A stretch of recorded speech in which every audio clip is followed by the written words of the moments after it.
It's Press Pass with Jack Ebling, Mid-Michigan's spirited sports debate. Now let's get talking sports. Here's Jack. Great evening, Mid-Michigan and beyond, and welcome to a Football in Your Dreams pre-Christmas edition of Press Pass on Fox 47. The University of Michigan's search for a new head football coach continues. And with its pool of candidates starting to shrink, don't be surprised to see a leader who knows his way around campus. 63 miles to the northwest, Pat Fitzgerald keeps assembling his new Michigan State coaching staff, and in 3 short weeks, Spartan football has gone from being irrelevant to really interesting.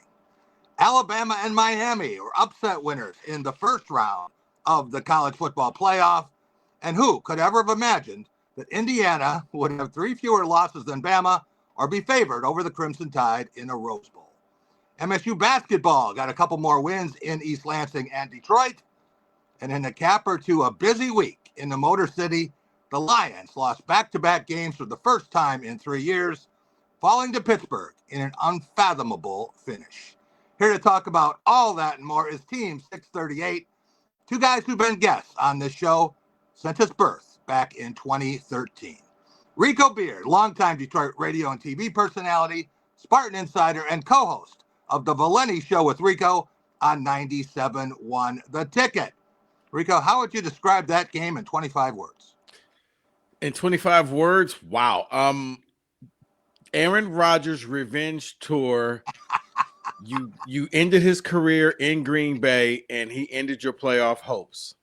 I love it. That's excellent. Also back to talk college football, Mike Griffith, the unelected mayor of Mason and past president of the Football Writers Association of America, now covering the Georgia Bulldogs and more for the Atlanta Journal-Constitution. What do you make of the first week of the college football playoff, Mike? Pretty much what I expected. You know, the group of 5 doesn't belong in there. Yeah. That's pretty clear. We'll see what's going to happen here in the next round. I feel like the playoffs are really going to begin in earnest this week. And we saw Alabama, slight underdog to Oklahoma, winning in Norman. We see Miami winning in College Station, Texas. We'll be right back, and we'll start in Ann Arbor. Up next on Press Pass.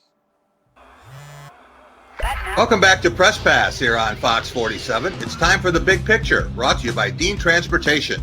Dean is hiring caring and dependable people as school bus drivers in many Michigan markets. Be a hero in your community and safely transport children to and from school with Dean. For more information and to apply, visit deantransportation.com/jobs. That's deantransportation.com/jobs.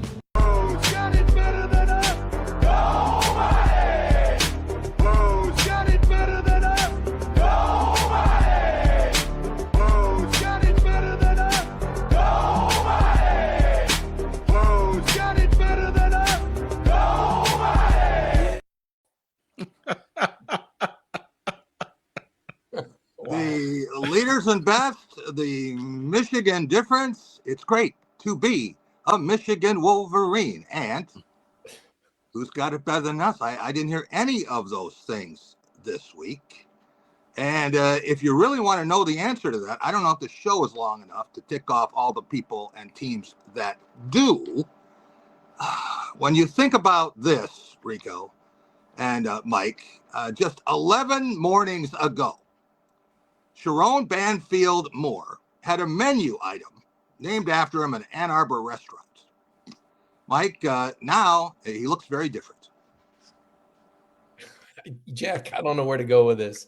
This is an epic troll on your part. That really kind of caught me off guard. But nobody wants to see, tragedy or bad things happen. But let's face it, Michigan is quite an arrogant program from the time they were flying banners over Spartan Stadium and, planting spears at midfield. And it's been that sort of rivalry. So I understand, why some Spartan fans are probably charged up over this, but I kind of look at it and shake my head and say, wow, what a tragedy for college coaches and the image of the University of Michigan. Rico, U of M fans seem so convinced that they could get any coach they wanted. And here you see Kalen DeBoer with Holly Rowe after the win over Oklahoma. Can we cross him off the list? Yeah, I think you can go ahead and cross him off the list, Jack, unless Michigan does something that is truly desperate and sends him like a 7-year, $150 million deal, a deal that they will only regret in a couple of seasons. So, yeah, I think you can go ahead and cross him off the list. And, Mike, you know what? Look, you hate to see it. You really do. But, hey, thoughts and prayers. I'm going to say this, though. If they could have got DeBoer, boy, that was a fix. This guy is really, really good, really, really fits. They should have offered up whatever they needed. Well, Mike, was there. Mike, I think they were close when it was 17-0. I think they were celebrating. Going to run them out of town. Funny thing happened. They won. Yeah. Well, I mean, Mike, who would want to be the coach at Arizona State University when he'd have a chance to work for the leaders of, I guess Kenny Dillingham would? Well, he recently was petitioning for someone to write a $20 million check in Phoenix, and I think he's actually re-upped on his contract, Jack. I mean, to me, the guy that I think would be pretty good, and I don't think it'll happen, would be Eli Drinkwitz at Missouri. He's done a really good job there, and I think he's a good coach. Yeah. Eli Drinkwitz just hired away Michigan's offensive coordinator, Chip Lindsey, this afternoon, so make of that what you will. Rico, let's take a look at the list of potential candidates here. We talked about DeBoer and Dillingham, but then there's Jed Fish and Jesse Minter, who have some stain from the Harbaugh era. Kyle Whittingham stepped down after a great career at Utah. I don't know if he is done coaching yet. Maybe not. But Jeff Brom, you see here, PJ Fleck, I think would be interested in this job. Some people have talked about John Harbaugh. I heard Tommy Rees today. What do you make of this list, Rico? Okay, Okay, first of all, you need to get away from the Harbaugh image. John Harbaugh is going to leave the pros to come back to coach Michigan, a school that he didn't. No, just how about no? If you're Michigan, instead of being desperate, take a page out of Ohio State and do what they did with Luke Fickell. Take a gap year, hire Biff Poggi, knowing he can only coach this year, folks. He will not coach long term. Do a good search, and you go out there. Ohio State found Urban Meyer. Maybe you can find your Urban Meyer, but if you rush right now, Jack, we're going to be right back in the same boat in 2 years. Mike, maybe Rico's right. Maybe U of M should retain Biff Poggi. Do you think that players will get motivated, win one for the Biffer? Well, I think the problem you've got is the kind of deals that you're going to try to broker. And you've seen, if anything, there's a big hurry this year to get talented coaches. And the problem is this happened very late in the game for Michigan. And that is Michigan's fault. From all the reports I've heard, they knew there were some things going on. This was something they could have acted on much earlier and in a much more convenient fashion for everyone. So I do think that arrogance might have caught up with them a little bit. I still think there's time to hire a good coach. I just think it's going to be really challenging and it's going to be very costly. Took Penn State forever, but they may have lucked into Matt Campbell. Rico, when your interim head coach is asked about his predecessor and comes out with a statement like this, and you can read it for yourself, what does that say? Well, Jack, it kind of tells you that they seem like they were surprised, but from what I've heard, they really weren't surprised. Everybody knew what was going on. It was just the fact that he got caught, and now it's out there in the public, and now it's embarrassing for the University of Michigan. But I think Biff can say that because he's not really a true Michigan man. He's kind of just that rich uncle, a guy who has so much money. He bought a high school team and then somehow tricked his way into coaching a college team and doesn't like to wear sleeves. So he's not a Michigan guy. So he can kind of come out and say what the players are really saying. Yeah. Chip Lindsey also gone, and 3 key players opted out of the game against Texas. We'll be right back looking at Michigan State. Find your... Welcome back to Press Pass here on Fox 47. It's time for our Going Green segment, brought to you by Graf Chevrolet and Graf Nissan on West Grand River in Okemos. With 108 years in the automobile business, they'll take great care of you, as they have on all 8 of my leases and purchases. For new or used vehicles or great service, Go green, go Graph. Hand the ball off here. Walker. Kenneth Walker inside the 40. Kenneth Walker is out in front. Kenneth Walker, touchdown Seahawks.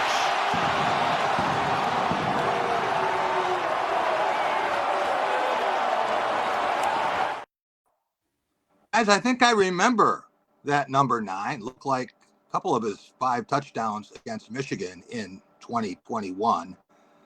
Mike, Pat Fitzgerald, very busy assembling a staff, and his most important hire might be a new offensive coordinator.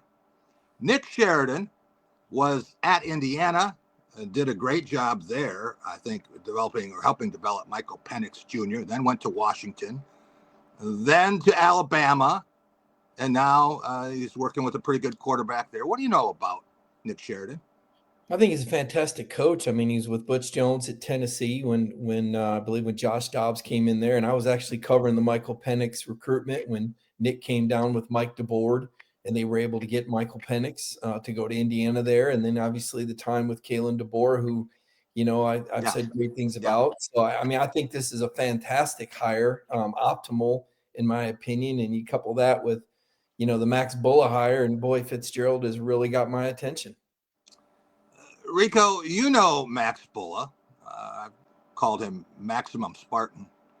We had him on the show on the Drive with Jack Friday. But when you listen to him talk, and he says things like, my goal is when I die, and people are talking about the best teams in the Big Ten, Michigan State comes out of their mouth. You don't hear that very often for a guy in his early 30s. No, but I mean, Jack, he's born and bred. I mean, he was raised at Michigan State, played at Michigan State, family from Michigan State, brothers played there, dad played there. Like, he knows he's MSU royalty. Yeah. And to hire him, this is something that Pat Fitzgerald did right, because look, with the transfer portal and kids not really understanding what a team is and what's about and the traditions, you need a guy like Max to kind of school them and give a TED talk on what it means to be a Spartan. Yeah. That's the perfect person for the TED talk. Yeah, I got to weigh in. I mean, nobody epitomizes that 4-year run more than Max Bulla. He was at the heart of it. He understood what it meant to change the narrative. He was the driving force. He was the catalyst. I've had a chance to cover Max and talk with him throughout his coaching journey. I'm so excited and happy for him. I mean, this couldn't be a better hire and a better time for Max Bulla and Coach Fitzgerald. Mike, the Spartans just added arguably the best special teams coach in the country in LeVar Woods. And we know what Iowa has done with award winners as punters and kickers and record-setting return guys. And this is a guy who played 10 years in the NFL, former Lion. What does this mean for Michigan State? Well, I mean, it's the third element to the game. It's more than an intangible. There's a lot of hidden yardage there. I mean, Jack, they've got the staff. They've just got to have the money to get the players. I mean, they have a championship staff assembled, and you got to be great in special teams. You're only as good as your weakest unit. I've watched Jordan win a lot of football games, or I should say not lose any football games because of special teams, because that's what it can do to you if it's not coached up right. Like I said, just a matter of getting those NIL dollars rolling, and you might need to trade in one of those 8 cars you got under lease there to help the Spartans out. Rico, let's take a look at what could be the first staff for Pat Fitzgerald. And again, there are a couple of names here that have not been confirmed, still waiting, and a couple of positions that are open. But it's shaping up as it could be, as Mike says, a staff that you'd have to be reckoned with. Yeah, I mean, and Jack, when you look at it, I look at this. The offensive line is probably the next biggest hire. Yeah. Special teams, it was a great thing because now, I mean, when you think about Iowa was up there with Virginia Tech where they would always block punts or get punts scored. Heck, we saw Michigan State lose a game this year because of Iowa special teams. Yeah. Offensive line is key. That offensive line has been horrible. You need to be able to develop some players, some NFL-type players, because if you get that, then your quarterback works, your running game works, and your offense works, and you're running the touchdown play a lot. Yeah. And you don't need a Kenneth Walker to kind of be that magical elixir. You could just ground and pound and enforce your will. You got to Mike, you got to hit a home run with the O-line, coach. Mike, I know how much you respect Mark D'Antonio, and there's someone else who does. His name is Pat Fitzgerald, and Fitz and Urban Meyer, by the way, had the most wins over Coach D in his time at Michigan State. But what does it mean when you hear the things that D'Antonio has to say about Fitz? Well, I mean, it means a lot. I mean, Mark D'Antonio was the architect for Spartan greatness and, the Rose Bowl run and arguably the greatest 3-year run in modern era history. So, I mean, to have D'Antonio's blessing means a lot, and now it's a matter of Coach Fitzgerald going down to Detroit and hooking up with Curtis Blackwell, because he was another big part of that Spartan run with the talent and getting that pipeline to Detroit open. And some of those national recruits like a Dante Moore. Why can't Michigan State have a quarterback like that? They can.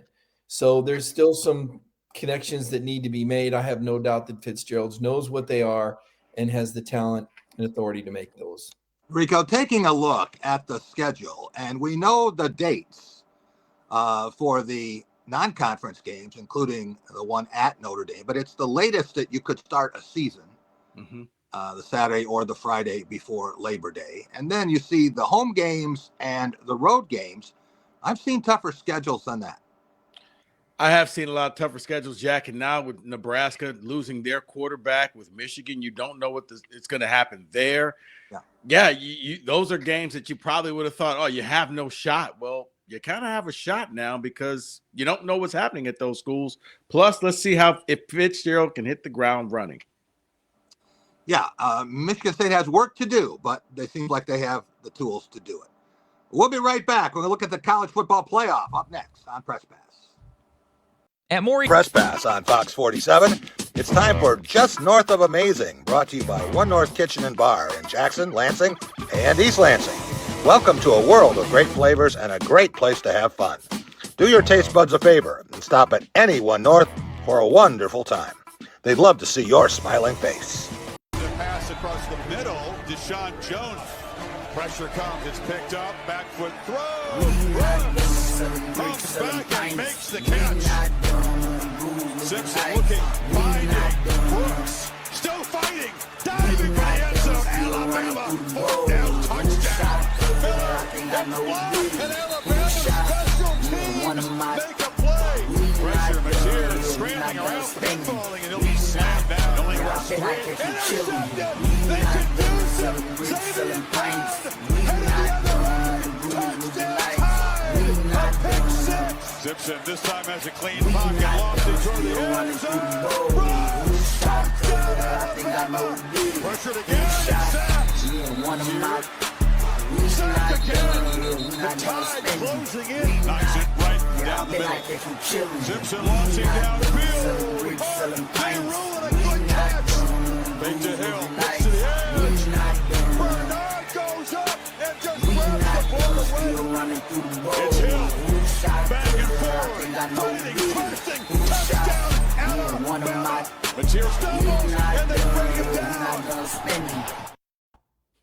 I think I've seen Jeremy Bernard here before, Rico. Yeah. When you look at the highlights of this incredible win, Mike, how did Alabama do it? And there were a lot of people I knew who were saying that, hey, we're one more score away from Kalen DeBoer being Michigan's head coach. Yeah, well, we talked about it a minute ago. Special teams, the momentum change with the punt block. They've got an outstanding quarterback. They've got a great coach. They've got playmakers. You mentioned Jeremy Bernard. There's Ryan Williams. Running back was healthy. I mean, look, Alabama's going to be a tough out. It's going to be really interesting to see what happens when they play Indiana, a team that more than two-thirds of their starters came through the portal. Impressive, and gives Michigan State some hope when you realize where they were just a few years ago. Rico, did you ever think we might see the Crimson and Cream versus the Crimson Tide in Pasadena, with Indiana being the last undefeated team? No, Jack. I did not see this coming, but we should have. But Indiana kind of solidified the fact that they're a real team. I mean, Bama is like a touchdown underdog to Indiana. If you woke up from a coma and somebody told you that, you're like, what, in basketball? No, in football, Indiana is good. And I think Alabama can't fall down the way that they did. because for a lot of people who never watched Indiana football, Indiana would not let Alabama come back the way that Oklahoma did. Mike, what happened to Texas A&M in the We Beat Notre Dame Bowl? The Aggies going up against Miami, and talk about a tough defense. Look at those Hurricanes. Yeah, Miami's really good. There's a lot of talent there. They didn't make mistakes. It was extremely windy, tough field conditions. And, Marcel Reed made some mistakes against a really talented Miami defense. And I don't think we should underestimate Miami right now when you look at their talent and their abilities with their run game, their offensive line, their defense. I wouldn't be shocked to see Miami beat Ohio State. Wow. I think we've seen that back in, we saw Ohio State beat Miami back in 2002. Well, really, Miami beat them. It was a flag that came 10 minutes later during the ceremony. Yeah. It's going to be really interesting this next round, Jack. I mean, Indiana is a really good football team, and Mendoza is a really good quarterback that doesn't beat himself. I just wonder who Indiana's beaten outside of Ohio State. I guess Iowa. How about Oregon in Austin Stadium? Yeah, that was impressive too. I mean, not a vintage Oregon team as we saw last night, but it'll be very interesting to see what happens in the Rose Bowl as well as the Cotton Bowl. I wouldn't be surprised if Oregon won the championship, guys. Rico, are you rooting for or against Ole Miss after Lane Kiffin walked out on his players? I'm rooting for Ole Miss because, look, even though he's going to benefit financially, good for those kids who just rallied up and they're going out there and they're playing for the school, they're playing for the colors, and they're not playing for their coach. I mean, he gave them the ultimate rally cry of us versus the world. So, You know what? I'm rooting for Ole Miss. I like what they're doing. Mike, you mentioned this isn't maybe the greatest Oregon team you've seen, but James Madison doesn't want to see a better one. If Oregon and JMU played 20 times, would James Madison win a game? No, they wouldn't. They didn't belong on the same field with Oregon. Oregon pretty much called the dogs off in the second half. But, it's going to be fascinating to see what happens. Oregon plays Texas Tech. You got the billionaire oil booster for Texas Tech against the Phil Knight dollars at Oregon. It almost seems fitting for those two NIL heavy programs to meet. Texas Tech is a bit of a wild card. They had the largest margin of victory playing in the Big 12. But again, here's a team that lost to Arizona State, granted without their quarterback. But we really don't know a whole lot about Texas Tech, and that's going to be a very intriguing football game. Mike, if you look at the rest of the bracket, okay, what now? Who wins the next round and who advances? Who do you have playing for the championship? Well, as much as I like Trinidad Chambliss and has a soft spot in my heart being a Ferris State guy, I feel like a lot of these Ole Miss guys are probably going to end up playing for Lane Kiffin at LSU. So I don't know how deep that vigor goes. I'm sure they want to impress Lane in the state of Louisiana, but I think Georgia's playing is probably better than anyone right now. Miami, Ohio State is a toss-up. I like Alabama to beat Indiana. I think the layoff hurts. We saw that happen to Oregon last year. They were the only undefeated team, and got steamrolled by a really motivated and hot team. And I guess I would probably lean Oregon's way. I know they're a 1.5 favorite. I just don't know enough about Texas Tech. So I kind of look for maybe Georgia, probably Ohio State, Miami, toss-up game there, Alabama, and Oregon. Yeah, well, might be 2 years without the one seed winning a game. We'll be right back with much more, talking pro football next. Pass on Fox 47. It's time for our Law of the Jungle segment, brought to you by Graywall Law. With more than 100 years of combined legal experience, Graywall Law, PLLC, delivers expert guidance and trusted advocacy. Their skilled team is committed to justice, offering compassionate, results-driven representation. That's Graywall Law, a great choice for professionalism, dedication, and proven success. Toss to Warren. Found a little opening, and away he goes! Jalen Warren with the touchdown!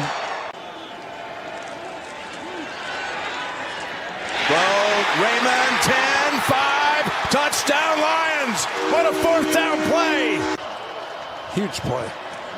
Warren, already ripped off one long run. He's got another one. No one's going to get to him.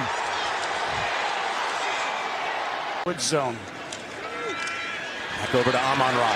Amon-Ra's got a blocker out in front. Around to the 20, being pushed from behind, and he's down to the 10-yard line as we approach a minute to go. Can they pull it off with the season in the balance? Goff fires at the 1. He didn't get across, but there are flags down. Ball ends up in the hands of Goff. He goes across. Did they have a whistle first? Major call. The ruling on the field is a touchdown, however. Pass interference, number 14 on the offense. By rule, that penalty is not enforced, and there is no replay. The game is over. Wow. There is no touchdown. Whoa! The Lions could not stop Kenneth Gainwell or Jalen Warren, and despite that furious finish, could not get it done, and that is basically the end of the Lions season. There's still one path, but it would require 2 Green Bay losses, and I don't know anyone who sees that coming. All right, gentlemen. Rico, did the more deserving team win today? Oh, absolutely, Jack. I mean, the Lions rushed for, I believe, 15 yards. You have Jahmyr Gibbs, you have David Montgomery, and you got out rushed by Warren. For the Steelers, they had over 200 yards. You had 15. Yeah. Absolutely. Had the Lions won this game, let's just say the quiet part out loud, they would have stolen this game, and people would have said, oh, it's all right with the world. You know, we're just preparing for the playoffs. No, you got exposed. You had no interior help on your offensive line, and the Steelers took advantage of it. Yeah, Rico, I was getting messages about how the officials have it in for the Lions, and the play with Gainwell at the end of the half, and then, of course, the play at the end of the game. And, you know, kind of reminded me, guys, of the play in the Levi Jackson game against Ohio State when no one knew who won at the end, and guy dives into the end zone, and he does get into the end zone, but game is over before that. Mike, was Pittsburgh near perfect starting with that last drive of the second quarter? No one thought they were going to get a tying touchdown, and then owning the third quarter. Pretty incredible stuff. And well into the fourth, it was Pittsburgh's game. Yeah, I mean, it's just inexplicable to me, but you know, there it is. There's the numbers. Rico brought up the run game. It's an area we thought the Lions were strong in. It really disappointing, but you know, I guess Mike Tomlin, I guess you got to put a stake through this guy. Every time I think I'm ready, this guy needs to get fired. You know, something like this happens, and he's got a great ability to motivate his team. And you don't want to believe that the Detroit Lions can be out motivated, but here we are. And Jack, I think I told you a few weeks ago the Chicago Bears were going to win the division, and here we are with the Bears on top as well. Yeah, a lot of exciting football left at Acrisure Stadium. Guys, I thought the funniest part of the whole game was when they were getting ready to leave the field. To see Aaron Rodgers go over and shake the referee's hand. I mean, I'm not into conspiracy theories here, Jack. Come on, give the guys. Jack, here's the thing. It's funny because Lions fans never talk about when the referees give them the call. I never heard anybody say, you know, we didn't deserve that call. It was like, oh, well, you owed us that call because of blah, blah, blah, and history. And okay. I actually thought the Lions got the better of the officiating if you go back and watch the game, which I doubt many of our viewers will have the courage to do. Rico, an 8-7 record after being 15-2 last year. Not going to get it done. It's the biggest problem with this team. Lack of depth, hard-headed GM, coach who is still trying to run plays like he has the offensive line from last year and the offensive coordinator who's now the head coach of Chicago. There's a lot of things, Jack. There's not just one thing, but I think the thing that they can address in the offseason is the depth.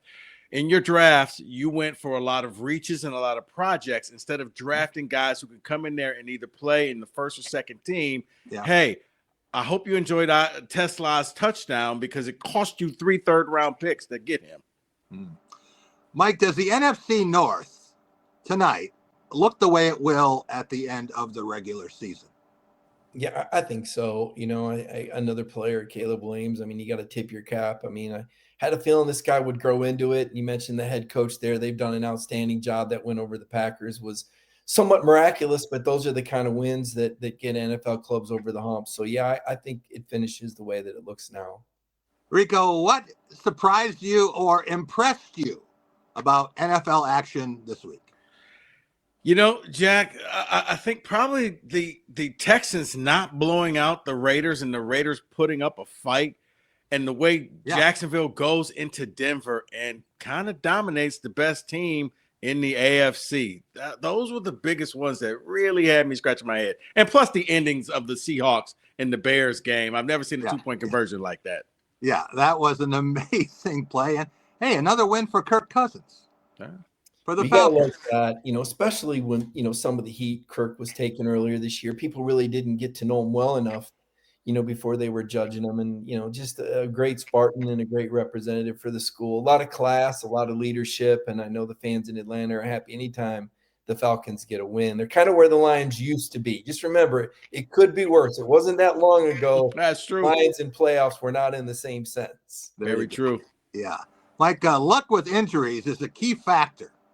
And when you look at the IR list and the PUP list for teams, you see the Lions right up there. One of the top three. I see the Cardinals up there and the Dolphins. But maybe more than which team gets it, because that evens out over time. What a brutal sport this is.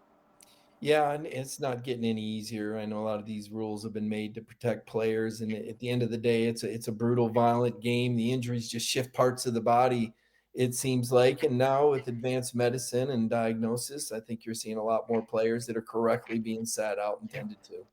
Well, you had one of the greatest careers in Mason history. I don't know if you tell your son to play these days. We'll be right back. We'll talk MSU basketball next. This pass here on Fox 47. It's time for our Lansing's Best segment. Brought to you by the Lansing Sports Commission.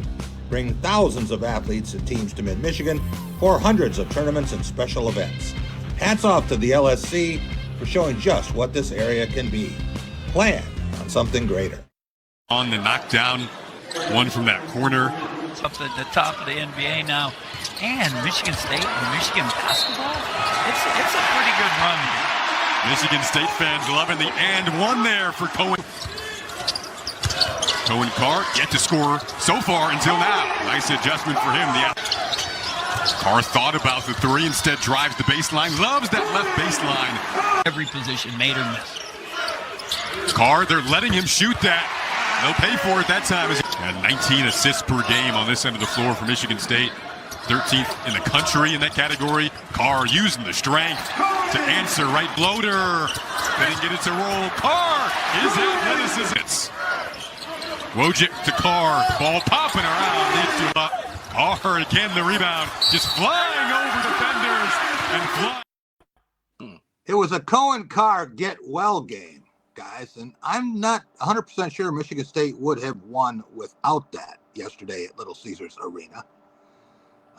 Rico, when you think about Oakland, it looked a lot more like the team that lost at Purdue by 10 than the one that got obliterated by Michigan.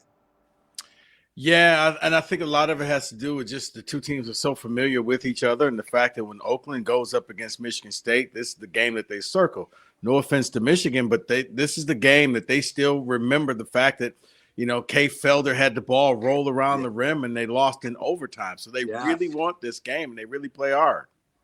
24 times in a row now, Michigan State has beaten Oakland. Mike, let's take a look at some holiday garb yesterday. And this tradition now is starting to really get some national attention. And I thought these were some of the better looking sweaters. Thank you, Lupe Izzo. And they're auctioned off for charity. So there you see them, Mr. Naughty and Mr. Nice. And Lupe gave Tom the naughty sweater. Yeah, I like it. And I like Greg Campy a lot. And don't take those wins for granted. I've watched Greg Campy beat Bruce Pearl at Tennessee and Conzo Martin. This is an outstanding basketball coach. And to Rico's point, these teams know each other well. It is a big game for Oakland. And, boy, tough crowd from Michigan State to see him ranked only 9th with the schedule they've played in a 9-1 record. But I like it. I like that Michigan's outstanding as well, because we know that nothing motivates Tom Izzo more than a really good Michigan basketball team. That's true. Right.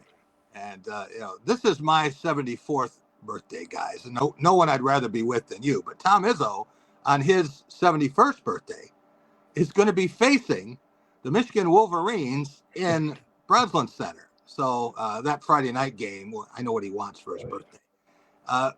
Rico, what about Tuesday's Michigan State win over Toledo? What'd you make of that?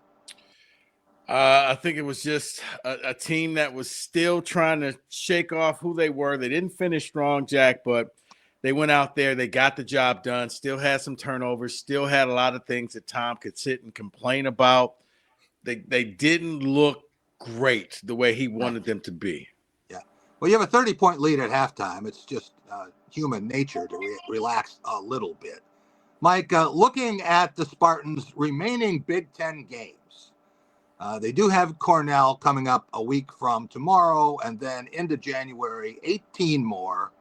What do you think Michigan State's record might be? They're 2-0 in the league now. Oh, wow. I wasn't prepared for that. I mean, to me, Michigan, it looks like the only team that's been obviously better to this point. But again, it's a rivalry game. Purdue, obviously, difficult matchup. You got to travel there with February. A lot can happen between now and February. It almost feels like Tom's teams that maybe aren't the flashiest or aren't the best are the ones that ultimately go the furthest in the NCAA tournament. So I'm not real concerned, honestly, about what their record will be. I know what they have under the hood, and I know who they have coaching them. I'm excited about the journey. Rico, can you pick the top 4 finishers in the Big Ten as we look at the standings now? You see, there's still a lot of teams with gaudy 1-loss records, but there are a few up there at 2-0, and Michigan State going to return to Big Ten action January 2nd. That's Friday night in Lincoln, Nebraska. Nebraska has the longest winning streak in the country, guys. Yeah, they do. I'm going to go with Michigan State. I'm going to go with Purdue. For the 4th team, Jack, I'm going to go in the end, you're probably going to be looking at, I'll go ahead and say it'll be Illinois. It'll be that last team. Okay. Mike, do you have a team maybe that could surprise us, or a team that we haven't talked about yet we should watch? Not really. I mean, I think Rico nailed it. I mean, honestly, it pretty much plays out to Michigan State, Michigan, and Purdue. I think those are the clear leaders. I mean, there's a reason for that. We've seen those teams demonstrate their prowess early. Yeah. Typically, I don't remember a lot of surprises in the Big Ten. It kind of is what it is, right? I got one. How about last year when Michigan State was unranked and went 17-3 and won the league by 3 games? That was a surprise, right? Well, Izzo's not a surprise to me. You know better than that. Well, the team that I thought could be that, Jack, was USC, but they just lost one of their star players for the year. So that's right. I had to take them down from there. Mike, you have seen the Tom Izzo radio show, the Christmas show, when he breaks out the accordion. And there you see Nick Sanders, who's an accomplished pianist, also one of Michigan State's 2 4.0 students this semester. But they were having fun out there, and the players were all around One North, singing, shaking hands. It's part of the culture. Mike, is that one of the things that separates Michigan State from the rest? Yeah, I mean, it's one of a kind. You just don't see this type of interaction from an iconic coach like Tom Izzo anywhere else. And it's why he's, as I said, he's a global icon representing Michigan State, and is a graduate of there. He's somebody that makes you proud to be a Michigan State graduate. Yeah. Judge used to say, sooner or later, the game makes fools of us all. Tom's never afraid to do that. We'll be right back with our weekly awards next. As a proud on Fox 47, it's time for our Cool and Smooth segment, brought to you by Coors Light. Cold lagered, cold filtered, and cold packaged for a smoother finish and a crisp, refreshing taste. Coors Light is the official light beer of Michigan State Athletics, so crack one open and take a sip. Coors Light, choose chill. There you see the FSU, and no, it is not Florida State, Ricardo Cooney. We're talking about a championship for Ferris State University, and it's the 4th in 5 years. It's back-to-back titles again for the Bulldogs. Gotta love those Bulldogs, Mike. All right, Team 638, who has been as cool and smooth as a choose chill Coors Light this week? Rico Beard, let's start with you and our play of the week. What do you have? Jack, play of the week. I'm going to go back to Friday night, and it was Zabian Brown, 50-yard pick six right before the half. Breathed life back into Alabama, made it pretty much a 0-0 game, 17-17 all. That was the play of the game because they built off of that, and they went on and won 34-24. Yeah, I guess you can't pick any play out of the Lions game because they had so many that didn't go their way, mostly of their own doing. Mike Griffith, what about our team of the week? Who do you like? Unlikely underdog. America loves a comeback. How about the Miami Hurricanes that had to watch Notre Dame ranked 8-9 spots ahead of them? Yeah. At any point, that team could have cashed it in, and all they did was win. They go into College Station in front of more than 100,000 fans and beat a motivated Texas A&M team. Carson Beck, the poster child for NILs, turned into a sympathetic figure. All he did was not make mistakes and lead his team to win, and now the big-time Buckeyes are on deck for the Miami Hurricanes. So I'm going to go with Miami this week, staying in the game, continuing to fight, and getting that head-to-head win over those crybaby Notre Dame Irish players. If Notre Dame had been the final choice instead of Miami, I wonder if Miami would have opted out of a bowl game. Great job, Team 638. I will finish up with our players of the week, and I want to give a salute to Wyatt Bauer from Corunna, one of 3 quarterbacks that Ferris State rotated in, and all he did Saturday was have 5 touchdowns, 2 through the air, 3 on the ground, and an option system that no one seems to be able to figure out. And how about yesterday and today, Tarek Skubal? He came to the Oakland-Michigan State game, talked to the Spartans before the game. Then at night, he went to the Pistons game with all of his buddies. Then the Red Wings and the Lions. For Rico Beard and Mike Griffith, Jack Ebling saying, have a great week, everyone.